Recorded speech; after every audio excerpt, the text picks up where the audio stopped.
Okay, 10 more movies. 10 movies for this time. What do we got? I'm gonna make this one a quick one because my dumbass is looking at the camera here. I forgot to charge this thing, so we're down to half a battery, 2 bars on it. So let's plow through these. Okay, number one, first movie to talk about here is True Believer. This has got James Woods, Robert Downey Jr. in it. I really like this movie a lot. It's your typical legal drama, if you will. It kind of reminded me in some ways of the awesome Denzel Washington movie called The Hurricane. I think that movie's way better than this, but this one I really enjoyed as well, mainly due to James Woods and Robert Downey Jr. Although James Woods in this movie, he has this like this hair extension, like he has this like mullet that he has tied in the back of his head, and I found that distracting throughout the course of the movie. I kept looking at it like a rat tail or something like that. But yeah, beyond that, I really like his character. I think this might be his best movie, James Woods. I'm not sure. I'd have to explore some of his other movies. But before I watched this, I also watched his movie Vampires with John Carpenter. I'd seen that like a long while ago, so probably when I shouldn't have, obviously, because that movie's rather gory and has quite a bit of nudity in it as well. But that movie's okay, you know. It's not a great movie. I didn't really want to talk about it here, but I figured I might as well mention it here since it's James Woods as well. I got another James Wood movie little later down the list that I'll talk about too. But anyhow, True Believer, that this was a lot of fun to watch. I really got wrapped up in the mystery and the actors as well. Kirkwood Smith, I believe his name. He's Clarence Bodiger in RoboCop, so he's in this too as the rival lawyer. So I like their rivalry a lot. It works really well. Next movie, number two, Superman, Man of Tomorrow. This is probably the newest release here, other than like I got two new releases on here. Yeah, so Superman, Man of Tomorrow. This was a great movie as well. I really liked the animation style. It's very simple, very sleek.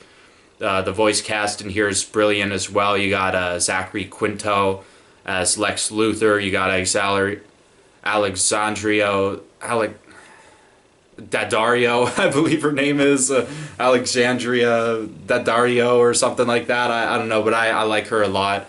She's a very attractive woman, and she does well voicing Lois Lane here too. This was just a lot of fun, and it was fun seeing Superman team up with Lobo and Martian Manhunter. I thought that was a cool trio, and I'd like to see that trio do another movie together. I'd like to see another sequel to this particular Superman movie. Not too much to say about it. I like the fact that in order to beat the villain at the end, they have to converse with the villain as opposed to punching him, because this is a parasitic villain that keeps expanding and growing the more power it consumes. So it's one of those where they have to try and reason with the giant Godzilla monster by the end, which I found was refreshing, especially when you're going after a movie like Man of Steel where they're punching each other through buildings and stuff like that. But yeah, not much to say about this one, but I really enjoyed it. Number three, 21 Bridges. I watched this movie right after the news of Chadwick Boseman's unfortunate passing. Rest in peace to him. And, this was a great movie as well. I really enjoyed this a lot. J.K. Simmons is in it too. Great cast. I think Taylor Kitsch might be at his best in this movie. I really liked him as the sort of the guy who takes charge and like is the killer basically. And he's got this companion along with him. They rob these drugs or whatever, this pure batch of cocaine, and they walk away with 50 kilos of it as opposed to the 30 that they thought they would find there, but it ends up being like 300 kilos as opposed to 30. So they're in a heap of mess, and it involves like corruption within the force and stuff like that. I really like this movie a lot. In particular, there's this cool like final shootout.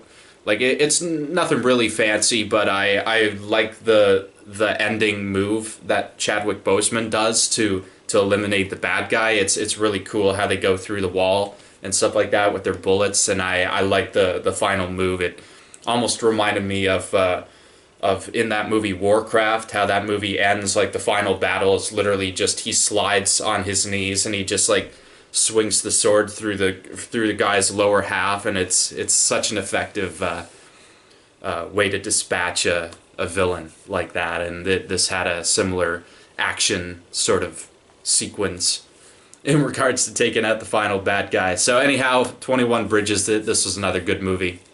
Number 4, possibly the newest one here. I forget which came out first, either Superman or this. But number 4, Bill and Ted Face the Music.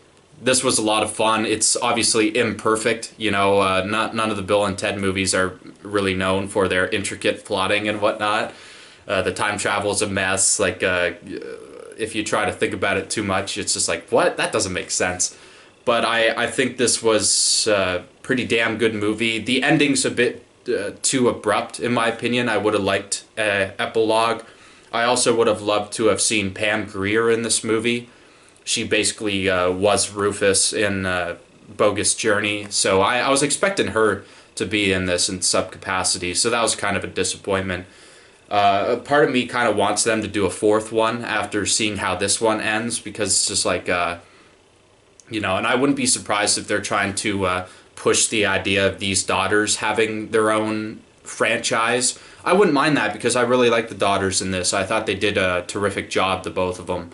And of course, I like the supporting cast. You got Jimi Hendrix, Louis Armstrong in this, and like all the historical figures that they bring into the mix. They're all played really well, and I like the alternate versions of Bill and Ted that they encounter along the way too. I just thought this was a really charming movie, perfect movie to come out at this point in time. Number 5, this is probably the best movie on this list in my opinion. This movie genuinely shocked me how I hadn't seen it before. Really surprised me. Number 5, Near Dark. This is a Catherine Bigelow directed movie. I believe she also wrote it as well. I might be mistaken there though. But this movie was a lot of fun. I really like the main actor here. He looks totally unrecognizable in my opinion today. He looks more like almost like a John Hamm type now. But in this movie, he's just like, he's got this southern drawl and he's got this cowboy hat on. And I just like this main guy a lot. And I love the love story between him and the vampire that turns him.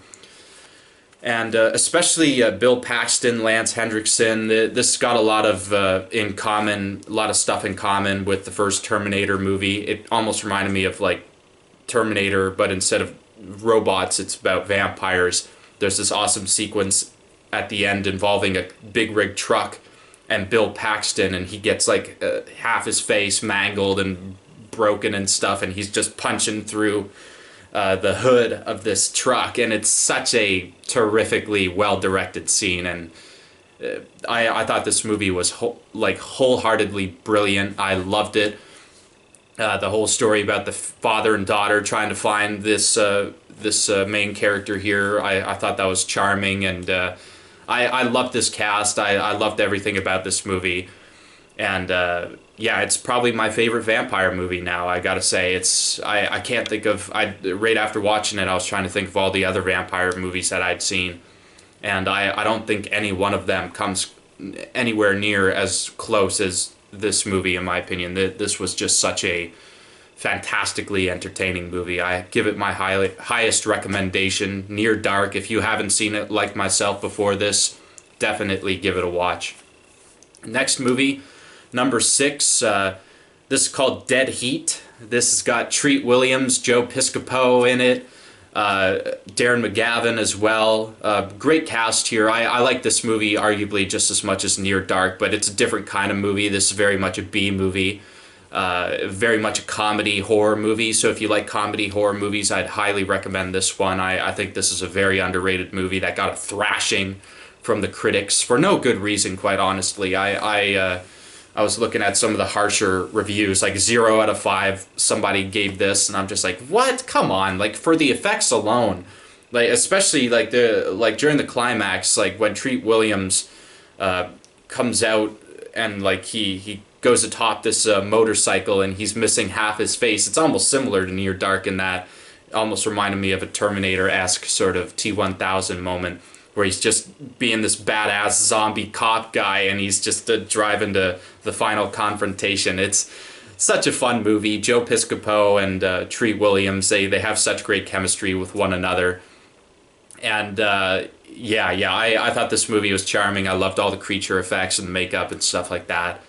And this movie has a really creepy scene too, where the girl starts her face starts drooping and she starts decaying suddenly. And it's this like weird plot twist. It's like, what? What? We didn't know anything about this at the start, but it's a really cool movie. I really enjoyed this a lot, and I'd highly recommend it to comedy horror fans as well.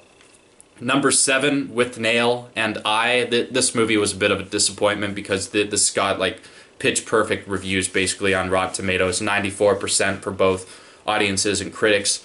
I thought it was a middle-of-the-road movie. I was quite bored, honestly, especially during the middle chunk of this movie. I thought it was very meandering and boring. It reminded me of Local Hero, but that movie really excelled in its supporting cast as well as its main set of characters, because like that movie has like dozens of characters to latch onto and care about, and you grow to love this small community that it's set in just as much as the main characters end up loving this community as well. Whereas in this, it's just, you follow these two nitwits around throughout the course of the whole movie. The main character, like his name at the end of the credits is literally "and I." That's how like unimportant and uninvested you are in him. Like apparently he does have a name in the movie, but I don't remember nor care about what the hell it was. Richard E. Grant, though, he definitely makes this movie worth watching, in my opinion. As middle of the road as I thought it was, it's definitely not a terrible movie. It's got some great acting here, and I like. I think its name is Richard Harris or something like that, but he's the uncle to Harry Potter in the first batch of Harry Potter movies. Well, throughout the whole franchise, he's the main Dursley dad or whatever, and he's great in this as well as this sort of flamboyant, sort of big guy who's creeping on the "and I" counterpart to With Nail. And I really wanted to love this movie. I just couldn't bring myself to it. I thought this movie was really boring, especially after watching a movie as great as Local Hero that almost has a similar premise to this. I thought that movie was excellent, whereas this was just whatever. Not enough of a great supporting cast to really bring it home for me and to make me care about these main characters. Number 8, Bloodshot. This is another newer one from this year. Vin Diesel's in it. Who's the villain? Guy Pearce is in it as well. I actually surprisingly like this movie. I won't go out of my way to say I loved it, but I definitely had a good time watching it. I can always tell an entertaining movie by the fact that I don't hit pause on it. Like, it wasn't like With Nail and I where I had to hit pause on it every half hour or so. This movie I watched in a straight shot and had a lot of fun with it. I like the supporting cast here. There's this sort of tech guy that comes in the movie about halfway through, and I don't know that actor's name, but I really like that guy. And Vin Diesel, for the amount of flack he gets, I think he's a perfect sort of action star. Like, he's stoic, he's jacked, and you just root for the guy. He's got this blunt sort of charm to him that I really like, especially after watching a movie as great as Find Me Guilty, where he's just incredible in that movie. You go to a movie like this and it's just like, okay, he's playing himself basically. He's just like cool guy like he is in Triple X and whatnot. But I appreciate that, you know. I appreciate the bluntness of a movie like Bloodshot. I had a lot of fun with it, even in spite of some of the more like it's I probably won't remember this movie too well in about a month or so, but there's a lot about it that I liked. Like Toby Kebbell is in this movie at the start, and you think he's the bad guy, and he has this dance to Psycho Killer. And I really like that scene. It reminded me of Oscar Isaac's dance from Ex Machina, where he's just dancing with the android. And it kind of had shades of that scene. And also there's this reveal that it's a forged memory in Vin Diesel's character's head. And I like there's like a little joke with Guy Pearce says about like cliched and like you used Psycho Killer to have this guy dance to. Isn't that such a cliche or whatever? But I love the fact that they pointed stuff like that out, and I ended up having a lot of fun with this movie. Number 9, another James Woods movie. This is called Cop. Yeah, I don't got much to say about this. I really wanted to love this movie, but it didn't quite reach that full potential. I still really enjoyed it, but obviously what brings it home is James Woods' performance. He has this partner in the movie that I really liked as well. I wish they had more scenes together, actually, because their camaraderie sort of made me wish that this was more of a typical buddy cop movie as opposed to just about a singular cop character like James Woods is playing in this movie. However, like this movie, I probably would have been middle of the road on it had it not been for the ending. I think the ending to this is just so abrupt and so sudden and so awesome. It ends on the best line of the movie by far. And it's quite honestly one of the best endings to a movie I've ever seen. It's just so abrupt and it hits you like a shotgun blast. It's terrific, and yeah. Overall, I had a lot of fun with it. I don't like the main love interest. She's like this feminist novelist who's just like whatever. She makes this dumb decision and she gives this guy a call at the end, and it's just like, what are you doing? Why are you doing this? Like, especially with the information that you've been given about this guy being, you know, who we're trying to catch throughout the movie, just didn't make sense, and I kind of hated her by the end of the movie. But thankfully, the literal ending of this movie is just, I thought it was brilliant, quite honestly. And number 10, finally, we got a movie called Jumper. This was Hayden Christensen, Samuel Jackson, Jamie Bell movie, and this was directed by Doug Liman. I believe this was also written by David S. Goyer. This happened around the time of the writer's strike, so I think this movie would have been a bit better had it had more time to cook, more time to simmer in the writing room. Because I really like, conceptually, I really like this movie a lot. This is one of those good concepts for a movie about like teleporting to various parts of the world whenever you want at a snap of the finger. I think you could do a lot with this concept. I'd love to see a movie like this get remade sometime in the future, because I think the concept really works well, and you could have a lot of fun with it. Hell, you could even do a sequel to this, and I think that'd be a lot of fun. Obviously, the best part of this movie, in my opinion, is Jamie Bell. I think Hayden Christensen, he's pretty mediocre in this movie, quite honestly. Especially the love interest he has in this. Like, it's very just annoying. Because what kept pissing me off throughout this movie is the fact that he doesn't just outright tell her right away, hey, I can teleport, I can do this, you know? And I thought they were going to do that. I kept thinking, you know, when is he going to reveal to her that he can do this?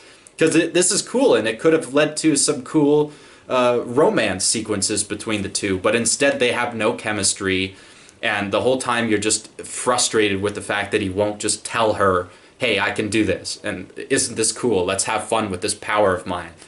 But no, it's just a flat line, that whole romance subplot. But thankfully, the last act of this movie is a lot of fun. They're throwing buses at each other and stuff like that, and I like Sam Jackson as the bad guy here too. You almost kind of root for him, because Hayden Christensen's character is kind of a dim-witted asshole throughout this movie, and he's spoiled, privileged, he didn't have to earn anything. And also, they don't do much with Michael Rooker's character. He plays the dad to Hayden Christensen's character, and like, I wish there was more involving him. Like, I was waiting for there to be a scene between Hayden Christensen and Michael Rooker, because I thought that could have been a nice emotional sequence between the two, but instead, no, they have nothing. And, like, his character sort of has no ending. I think he dies. I'm not sure if he does or not. I can't remember, really, but yeah, it's just, this movie could have been a lot better than it ended up being, in my opinion. Anyhow, this is my idea of a quick video, you guys, and yeah, I hope you check some of these movies out, especially Near Dark, especially Dead Heat, and if you're a fan of Bill and Ted, obviously check that movie out, as well as if you're a fan of Superman, definitely check out Man of Tomorrow. And if you like James Woods, check out True Believer, because I think that might just be his best movie. I don't know, I'll have to see Once Upon a Time in America, because I haven't seen that movie. I think I maybe have, but I hear there's a director's cut, so I'll have to watch that at some point. Anyhow, you guys, it's been a lot of fun as usual, and yeah, I'll see you on the next 10 movies video or whatever. Take care, everybody.